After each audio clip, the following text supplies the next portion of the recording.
और उसमें थर्ड पे है कंक्रीट नाउन, और उसमें फोर्थ पे है एब्स्ट्रैक्ट नाउन,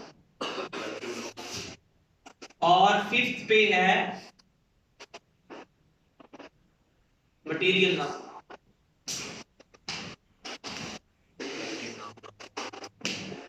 ये 5 इसकी फर्दर काइंड्स आपने रेडी कर। पेपर में सवाल आ सकता है define noun and discuss it's kinds, तो फिर आपने एक एक हेडिंग उसके ऊपर उसको डिफाइन करना है और साथ एग्जांपल भी आपने एक एक दो दो एग्जांपल भी लिखने हैं। अब हम आते हैं कलेक्टिव नाउन और कंपाउंड नाउन। कुछ बच्चे इसको एक ही समझते हैं, हालांकि डिफरेंट है। कलेक्टिव नाउन क्या है? It shows,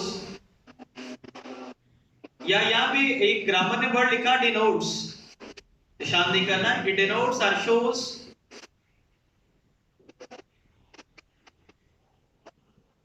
the name of the whole class in collective sense। मसलन देखें, ये टीम है, इसके अंदर 12 खिलाड़ी और ये आपकी जो क्लास बैठी हुई है इसमें स्टूडेंट्स हैं, 40-50 स्टूडेंट है, तो ये भी कलेक्टिव नाउन है। और इसी तरह आर्मी, उसके अंदर सोल्जर है, इसी तरह पूरे महकमे का नाम पुलिस, ये सारे कलेक्टिव नाउन है। या कहीं पे कोई मजमा लगा हो यानी कि क्राउड, तो ये बता रहा है कि बहुत से लोगों का वहां पे एक क्राउड है, यानी कि ऐसा नाउन जो एक कलेक्शन को शो करे, एक मजमूए को शो करे, उसको कंपाउंड नाउन कहते हैं, सॉरी उसको कलेक्टिव नाउन कहते हैं। अब आ जाए कंपाउंड नाउन के ऊपर।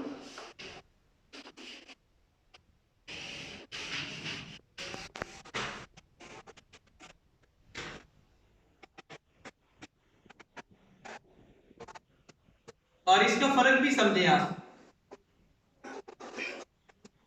कंपाउंड नाउन, a noun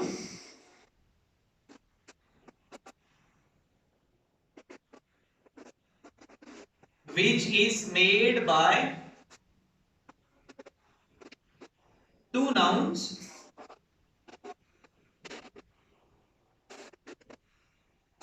जो दो नाउन्स के साथ मिलके बने, is called a compound noun। अब ये जो दोनों जो नाउन होते हैं जिनको हम जोड़ते हैं, both nouns are stapled with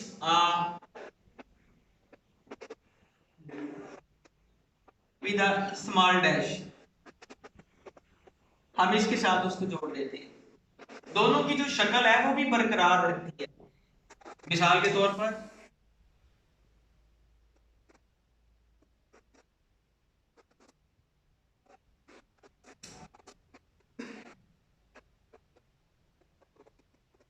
finger, छोटी सी डैश लगाएं और आगे प्रिंट्स लिख दें, फिंगरप्रिंट्स।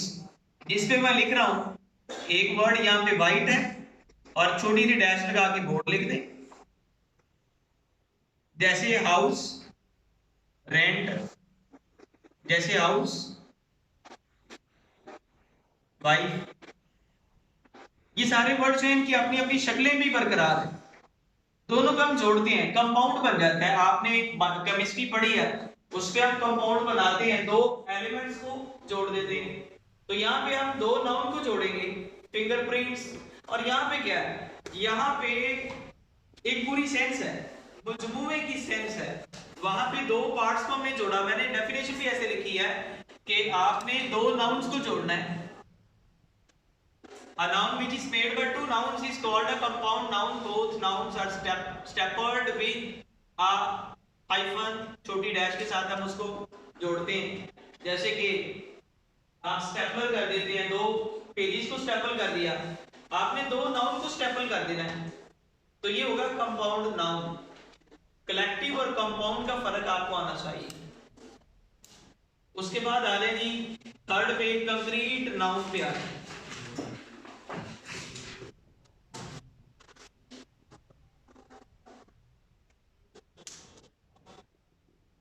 कंक्रीट नाउन क्या होता है? देखिए, a noun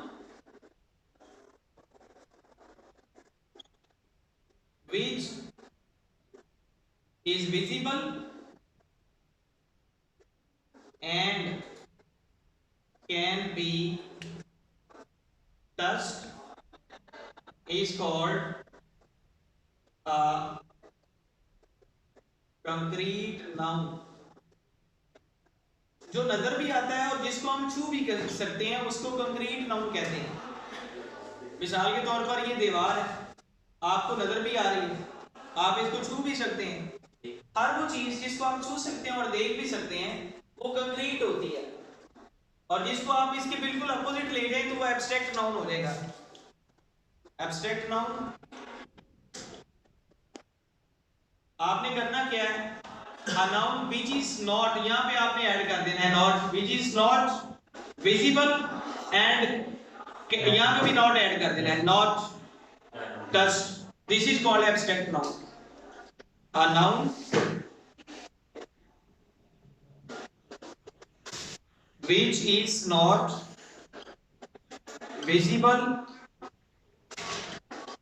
and cannot be touched, और उसको टच भी नहीं किया जा सकता, is called abstract noun। इसकी मिसाल देखें, जैसे ब्यूटी का वर्ड है, जैसे हमारे फीलिंग होते हैं, जैसे हैप्पीनेस, जैसे हेटर्ड, जैसे जेलसी, जैसे इनवी, जैसे मैलस, ये सारे जो वर्ड्स हैं इनको हम छू नहीं सकते, इनकी शक्ल भी नहीं होती, ये फीलिंग का जैसे एक एक्सप्रेशन या फीलिंग है, या आपके माइंड में कोई आइडिया आता है। मैलस से क्या मतलब? मैलस बोगस को कहते हैं, बोगस, हसद बोगस की किस्में हैं, मैलस और इनवी रश को कहते हैं। तो ये जो आपके माइंड में आइडियाज आते हैं उसको आप बाहर निकाल के शक्ल तो नहीं दे सकते ना, वो तो आप फील कर सकते हैं, और ये एक एक्सप्रेशन है जिसको भी आप फील कर सकते हैं। यानी हमारे सारे जो फीलिंग्स होते हैं, feelings, expressions, of course ideas, ये सारे जो हैं वो एब्स्ट्रैक्ट नाउन में आ जाते हैं। अब हम लास्ट में डील करते हैं material noun.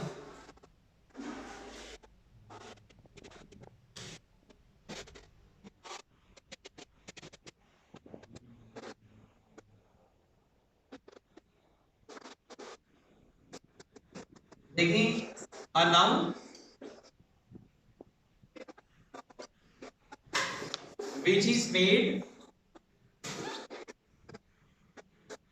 by any matter, जो किसी मैटर के साथ बना हो, is noun is called as a material noun। For example, of course silver, ये यानी मेटल के मैटर भी लगाया जा सकता है, ये भी मादे को कहते हैं, और मेटल भी आप लगा सकते हैं, मेड ऑफ मेटल, मैटर भी मादे को कहते हैं। मैटर पढ़ा नहीं कभी? आपने फिजिक्स नहीं पढ़ी? फिजिक्स की जो डेफिनेशन है वो क्या है? Study of matter. वहां पे स्टडी ऑफ मेटल तो नहीं पढ़ा लिखेंगे आप, मेटल का स्टडी ऑफ मेटल नहीं कहेंगे आप, स्टडी ऑफ मैटर। मैटर का एक मीनिंग मामला होता है और एक मैटर का मीनिंग मादा होता है। तो मादे का बना हुआ या मेटल का बना हुआ जो नाउन होता है, सिल्वर है, जैसे गोल्ड है, जैसे आयरन है, जैसे ग्रेनाइट है या स्टोन है, तो ये सारा मैटर ही है। ये पूरी कायनात मैटर के साथ बनी है, मादे से बनी है। मादा अपनी शक्लें चेंज करता रहता है, और लेकिन मादे का जो वेट है वो बराबर रहता है, जो फिजिक्स की स्टडी। तो ये मैटर का बना हुआ जो नाउन होता है उसे मटेरियल नाउन कहते हैं। क्लियर है? Yes sir. तो इस तरह आपकी जितनी भी नाउन्स की काइंड्स हैं, 5 किस्में हमने डिस्कस की हैं। और जो बेसिक उसकी बुनियादी 2 काइंड्स थी, कॉमन और प्रॉपर, उसको अगर मिलाएं तो हमने 7 काइंड्स को स्टडी किया। ये एक बड़ा इंपॉर्टेंट सवाल है, इसको आपने मुकम्मल करना है। इसको सर एक्सप्लेमेटरी और